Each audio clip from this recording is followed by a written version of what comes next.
Bismillahirrahmanirrahim. Uhaikum tahiyatan islamiyatan min ahlidan. Assalamualaikum warahmatullahi wabarakatuh. Innal hamdalillah nahmaduhu wa nasta'inuhu wa nastaghfiruh wa na'udzu billahi min shururi anfusina may yahdihillahu fala mudilla lahu wa may yudlil fala hadiya lahu. Yang terhormat Dewan Juri dan saudara-saudariku rahimakumullah, marilah kita panjatkan puja dan puji syukur kehadirat Allah Subhanahu wa Ta'ala yang telah memberikan kita nikmat, yaitu bisa berkumpul secara virtual tanpa ada satu halangan apapun. Andaikan lautan menjadi tintanya dan pohon-pohon menjadi penanya, niscaya tak akan cukup untuk menuliskannya kenikmatan yang telah Allah berikan kepada kita semua.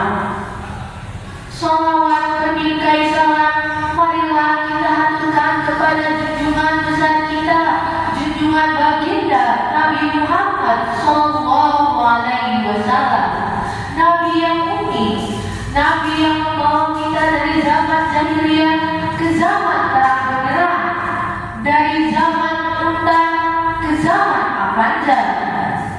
Muslimin muslimah rahimakumullah, Islam merupakan agama yang rahmatan lil alamin.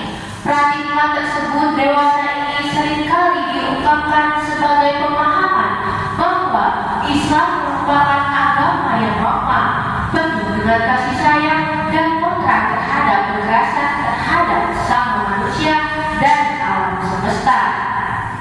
Islam rahmatan lil alamin merupakan paradigma yang bisa diambil dari sebuah kesimpulan dari sebuah firman Allah.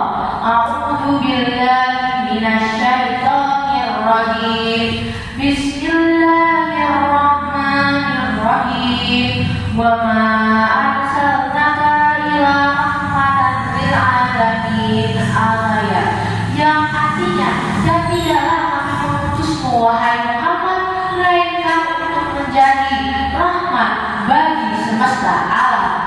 Quran Surat Al-Anbiya ayat 107. Dalam tafsir Al-Quran Al-Majid, Tengku Muhammad Hasbi Asyidik menjelaskan bahwa Rasulullah Shallallahu Alaihi Wasallam adalah orang yang pertama kali yang menanamkan benih-benih demokrasi di dunia ini. Rasulullah Shallallahu Alaihi Wasallam mengajarkan kita untuk memberikan bantuan terhadap orang-orang yang lemah, memberikan bantuan terhadap orang-orang yang teraniaya, menyamakan hak-hak orang fakir, menyamakan pengikutnya dan pengikut yang lain. Islam terdiri dari 3 dimensi, yaitu rasional, peduli, dan peradaban. Yang pertama, Islam rasional. Jika ada doktrin yang mengatakan bahwa para bidadari surga telah menunggu para mujahidin namun dengan cara mengemuk tempat-tempat ibadah, maka pernyataan tersebut adalah pernyataan yang konyol dan tidak rasional. Karena sesungguhnya mujahidin adalah orang-orang yang berjalan dan berjuang di jalan Allah, bukan yang menyakiti para makhluk Allah.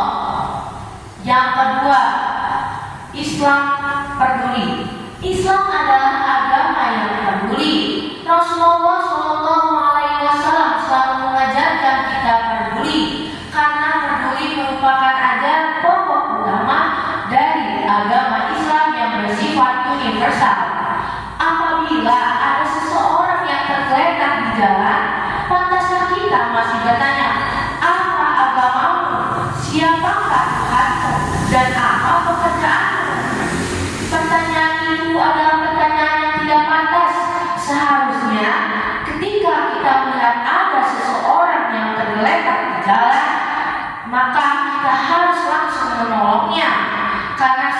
yang tadi, ajaran tolong menolong dalam Islam merupakan ajaran yang bersifat universal.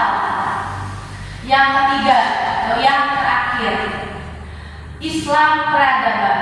Rasulullah SAW dalam ajaran beliau mengajarkan bahwa kita sebagai manusia harus menjadi manusia yang memiliki beradab dalam peradaban.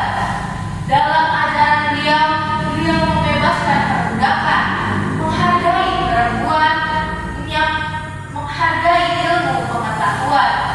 Seperti itulah ajaran beliau yang harus kita ikuti, bukan hanya kita lihat saja, karena sesungguhnya ajaran beliau itulah yang akan kita lakukan dan yang akan berguna di akhir zaman nanti. Karena sesungguhnya Islam adalah agama yang mengajak, bukan menginjak. Islam adalah agama yang merangkul, bukan memukul. Islam adalah agama yang bersama, bukan saling bermusuhan. Dan Islam adalah agama yang mengajak bertaubat, bukan bertebar. Mari kita sebagai agama Islam bersama-sama untuk berjuang di jalan Allah, mengikuti syariat-syariat Allah dengan dilan tanpa lelah supaya tercipta kalimat Alhamdulillah. Sekian dari apa yang saya sampaikan. Mohon maaf atas kekurangan.